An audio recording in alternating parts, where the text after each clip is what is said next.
صدر، اکابرین، press, civil society, سیاسی کارکنوں اور پریس کے باقی ساتھی جو کہیں دور سے ہمارا بات لوگوں تک پہنچا رہے ہیں، السلام علیکم۔ میں آج کے اے پی سی میں جب اس میں شمولیت کرنے کے لیے میں آ رہا تھا، میرے ذہن میں کچھ سوالات تھے، اور سوال پہلا یہ تھا کہ جس پلیٹ فارم کے ذریعے یہ اے پی سی بلایا جا رہا ہے اس کو نام دیا گیا تحریک تحفظ آئین پاکستان۔ تو میرے ذہن میں ایک سوال تھا کہ میں اکابرین سے پوچھوں، محمود خان صاحب سے، بیرسٹر صاحب یہاں بیٹھے ہیں، باقی پورے پاکستان کے ایسے چہرے جن کو اکثر لوگ جانتے ہیں، اور ہم پچھلے 2-3 گھنٹوں سے بیٹھ کے یہ باتیں سن رہے ہیں۔ میرا سوال یہ ہے کہ اس بات کو لوگوں کے سامنے رکھا جائے کہ ہم کس طاقت سے اس آئین کا تحفظ کر رہے ہیں اور اس آئین کو کس قوت سے خطرہ ہے۔ جب تک یہ پتہ نہیں چلے گا ہم آئین کا تحفظ کیسے کریں گے اور کس سے کریں گے۔ کم از کم میں اس پسماندہ صوبے سے تعلق رکھتا ہوں جو 1948 سے آج تک فوجی آپریشن کے زد سے فارغ نہیں ہوا ہے۔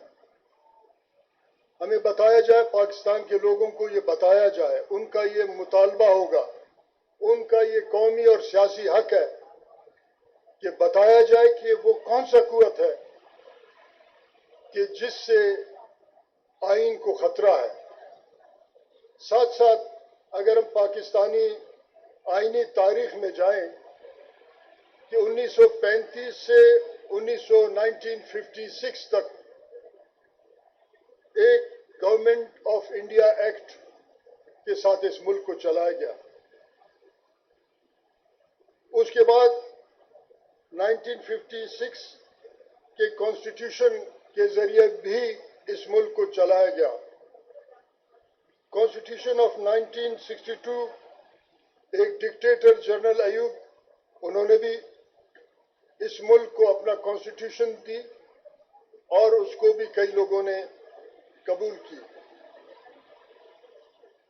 جنرل ضیاء الحق جس نے اس ملک کو آج افراتفری میں رکھا، آج جب ہم کہتے ہیں کہ دہشت گردی ہے، بنیاد اس ڈکٹیٹر نے رکھا، اور اس نے بھی ایک ایل ایف او کے ذریعے اس ملک کو جنرل یحییٰ نے چلایا۔ کانسٹیٹیوشن آف 1973 اور اس کا شکل جنرل ضیاء الحق نے بدلا، اس کے بعد 2010 میں 18ویں ترمیم کے ذریعے اس آئین کو اپنے اصل شکل میں بحال کرنے کے لیے کوشش تھی۔ اتنے سارے آئین کہاں گئے اور اتنے سارے آئین بنے کیسے؟ کس نے ان آئین کو پامال کیا؟ جناب صدر، جہاں بھی ہم بیٹھے ہیں، یہاں سے چند کلومیٹر دور ایک فاصلے پہ آئین کا قبرستان ہے۔ اس قبرستان میں کئی سیاسی لوگ اس دروازے کو بھی کھٹکھٹاتے ہیں۔ کیا یہ نہیں ہے کہ ہم خود احتسابی کے ایک عمل سے گزریں اور آج کے اس بدحال حالت میں جو جس ملک اور فیڈریشن میں ہم رہتے ہیں اس کے بدحالی کا تو بات کرتے ہیں، کیا یہ لازم نہیں ہے کہ اخلاقی اقدار کے اس عدالت میں اپنے آپ کو پیش کریں کہ اتنے سارے آئین، اور آج جس آئین کا نام ہم لیتے ہیں اس کا ہم لاش گھسیٹ کے گزار کے لا رہے ہیں، وہ یہ ہے۔